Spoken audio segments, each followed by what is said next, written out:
आमच्या आदूभाऊला एवढा क्लास आवडायला लागलाय की त्याला क्लासमधनं बाहेर ओढूनच काढायला लागते. तर नमस्कार मित्रांनो, स्वागत आहे आपल्या आणखीन एका नवीन व्लॉगमध्ये. सकाळी लवकर उठलो आणि ठेवलं आपल्या आंघोळीला पाणी.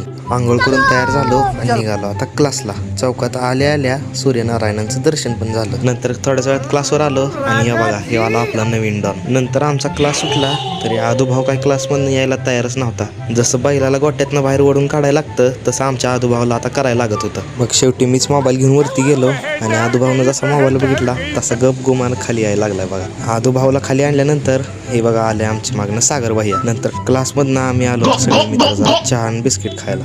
नाश्ता करून झाल्यावर आलो होतो शंकर महाराजांच्या मठामध्ये दर्शन घ्यायला. दर्शन घेऊन झाले या दोघांनी बाय बाय केलं आणि मी निघालो आता घरी. नंतर संध्याकाळी मस्तपैकी तयार झालो आणि निघालो आता जरा कार्यक्रमाला. नंतर थोड्याच वेळात झालो कार्यक्रमस्थळी उपस्थित आणि तो कार्यक्रम म्हणजे वास्तुशांती. आणि ह्या वास्तुशांतीचा कार्यक्रम होता आपल्या आप्पांच्या मित्राच्या घराचा.